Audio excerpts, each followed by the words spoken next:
Hey, this time I'm gonna show you what's the best way to beat tier 5 Revenant. So far I have beaten over 5000 tier 5 Revenants and I earned over 8 million Revenant XP. That is 8 times the amount of level 9. In total it cost me somewhere around 250 million coins, because I did almost all of them during major areas with slashed prices. I have the 3 Warden Hearts, one at about 1.5 million XP. Second one I honestly don't even remember, it probably was around 5 million XP. And the third one recently at around 8 million XP. I have also dropped 9 Scythe Blades, 9 Shards of the Shredded, which is weird, because Scythe Blades have almost double the drop rate of Shards. I have dropped 11 Smite 7 books, those have almost the same drop rate as Shards, so I guess I was really unlucky with Scythe Blades. I have gathered pretty much everything I will ever need from Revenants. That is, Warden Helmet, Reaper Scythe, Axe of the Shredded, Reaper Orb, Wand of Atonement, Reaper Armor Set, Devouring, and finally the most important thing, Revenant Minion tier 11. In case of Reaper Mask and Voodoo Doll, I have enough Viscera, but I don't want to use Rotten Flesh for it just yet. I have better use for it. In contrast to Volgun Seraph, to beat Revenant you don't even need any armor, weapon or equipment. All you need is the most overpowered item on Stranded, which is Infinite Death Wand. You can just summon a boss, place a death block and he will just die. If Infinite Death Wand is so powerful, why didn't I mention it in Enderman Slayer video? Although it is so powerful, it can't hurt Volgun. He just doesn't care about suffocation damage. Okay, but you probably have already heard about it. And you are here to see the actual best way to do Revenant Slayer. There is way more to it. We can optimize Revenant kills per hour with good equipment and a good arena. First, let's talk about equipment. Unlike Enderman, Revenant is completely harmless. You don't need anything more than equipment that is purely for damage.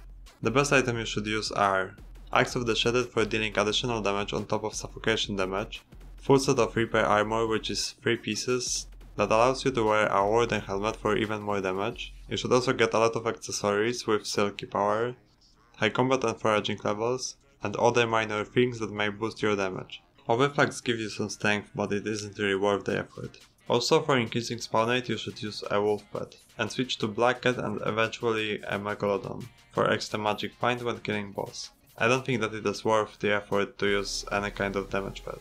You should also get as much combat wisdom as possible. On Standard you can get it from unique Slayer kills, God Potion, cookies, Hunter Ring, Champion Enchant, and of course wolf pet mentioned earlier.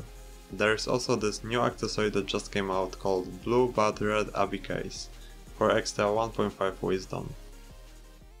Good arena is as important as good equipment, in this case maybe even more important. It is way simpler than Enderman's arena. Overall idea for Revenant Slayer arena is to split minion mobs into separate stacks, with easy access to placing blocks with a dirt wand. Arenas may differ between top players doing Slayers, but it all comes down to separate columns in which we spawn mini bosses and suffocate the boss. My arena also has no floor, so the boss can't throw TNT at me, making it way easier to do. The best minion for summoning bosses is tier 11 zombie minion with Sea Lantern Heart and Foul Flesh Fuel.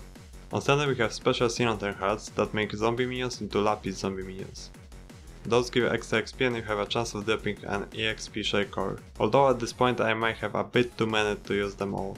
There aren't really any noteworthy problems with beating the boss, but if you fail to kill it in about 12 seconds it will start regenerating health. That's why you have to suffocate him immediately. To stop regeneration you have to let it hit you, which is hard to do in this specific design. So your best option is to just let it kill you if it starts regenerating. But if you get hang of it, you won't be failing it at all. I do a quick test to determine how much XP can you gain per hour and how much money is used. So the XP per hour rate is somewhere around 160,000. And to get that amount I used about 10.5 million coins. Which means that it is over 66 million coins to get 1 million XP. If you do it during ATOX with slashed prices, it will be around 33 million coins. And if you add Slayer XP buff on top of it, it will cost you only about 27 million coins. That's all I have to say. If you have any questions or tips how to improve it, post them into comments. If you want to support me, subscribe, like the video and join my Discord server. Thank you for watching.